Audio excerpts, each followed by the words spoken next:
with Benjamin Sisko's Defiance class making a great impact in the Confederation's campaign against the Borg Collective, General Janeway would seek out her own new class of starship to command after the loss of the CSS Destroyer. Ultimately settling on the Undaunted Class, Janeway would make significant alterations to the class, creating one of the Confederation's finest starship classes ever built. But what do we know about this new breed of Confederation starship? Well, today we'll find out. Hello and welcome to another episode of Truth or Myth Beta Canon, a Star Trek web series that dives into the history of any given topic using beta canon sources and my own imagination to fill in the gaps. In today's episode, we're taking a look at the Confederation's Undaunted Class to better understand its place in Star Trek history.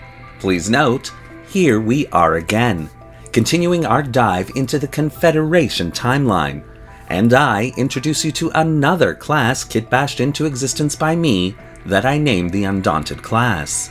Inspired by the Intrepid class of the Prime Timeline, after numerous requests by you good trinaries, I went to the old drawing board and threw together a starship design based on a hammerhead shark aesthetic, while still attempting to retain some of the sleek Intrepid class lines that you all had come to know and love, so I hope you enjoy it. And before you ask, yes, I do intend to make a Sovereign class Confederation Timeline version, but as of yet, it's only in its preliminary stages, so please be patient.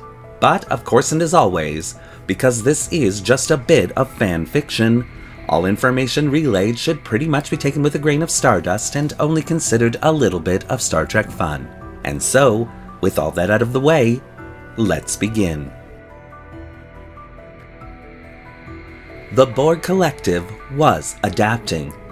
Up to this point in Confederation history, the Collective had been losing the war. The constant technological upgrades and unorthodox strategies of the Confederation had kept the Borg Collective off balance, but all that would change in 2373. The Borg, by their nature, were predictable as much as they were relentless. But with the Confederation making such inroads into their territory, they quickly realized that it was time for a change, and so they would make the logical decision of deactivating the current Borg Queen of the Collective in favor of a much older, seldom used model.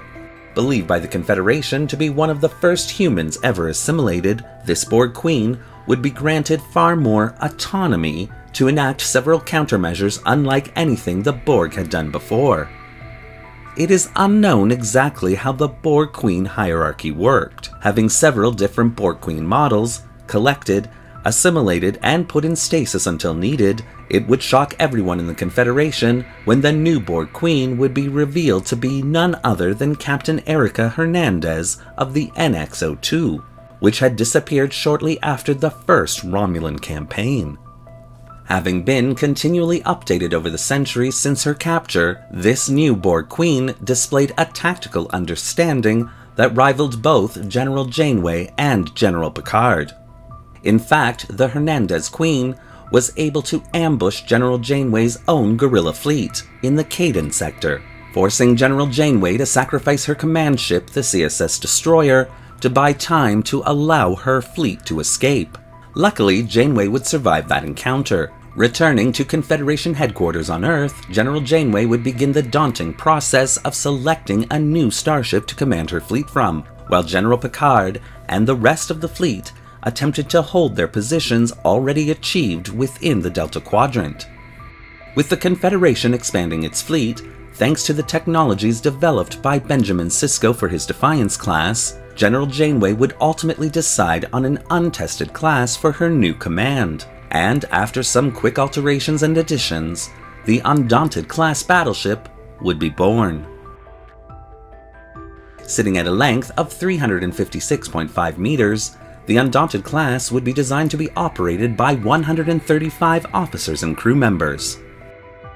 A totally new aesthetic when compared to the Project Worldraiser classes, the Undaunted Class would have a standard safe cruising speed of warp factor 8.5, with an emergency maximum speed of warp factor 9.975 for 12-hour increments.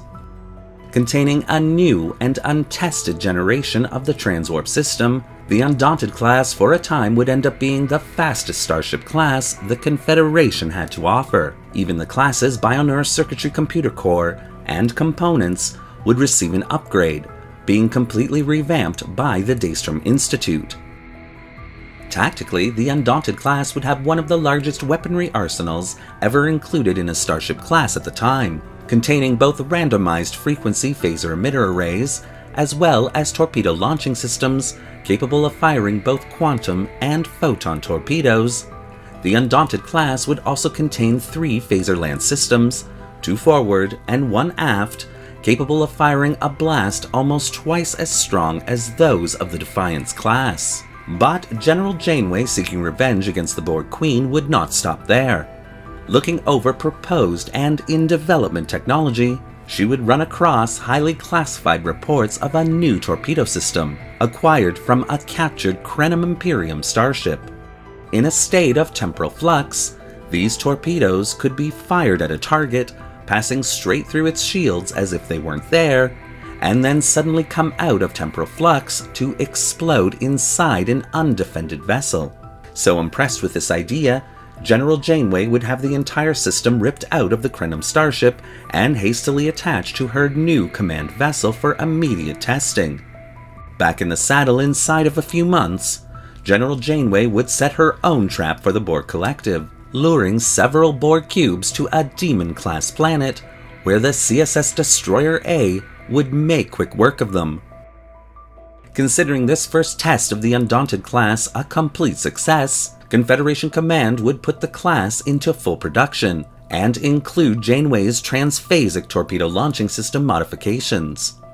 And so the Borg campaign would continue, although for the time being, the Confederation would simply hold the line, waiting for more Undaunted class vessels to arrive and for the new transphasic technology to be adapted for the older vessel classes. But this decision, though logical, would end up almost losing the war for the Confederation when the Hernandez Borg Queen would herself embark on a daring mission to acquire a Krenim vessel of her own to study, eventually leading to the temporary capture and assimilation of General Jean-Luc Picard. Created based off the technological developments of Cisco's Defiance class, and intended only to augment the Confederation fleet, the Undaunted class would instead become one of the fiercest battleships ever created during her time, earning the Undaunted class its powerfully heroic place in Confederation history. Thank you for watching today's episode of Truth or Myth Beta Canon. What do you think of the Undaunted class and the historical narrative that I've created here? Do you want to see more videos like this one? Well, leave your comments in the section below. And don't forget to like the video and subscribe to the channel, hitting that little bell icon so you won't miss a single video we release. Want to help the channel test out new weaponry systems to make the galaxy safe for all of humanity? Then consider becoming a channel patron, a major help that allows this channel to purchase resources and 3D models to keep it going. The link to our Patreon account is in the description below. Thanks again for watching, and remember, a safe galaxy is a human galaxy.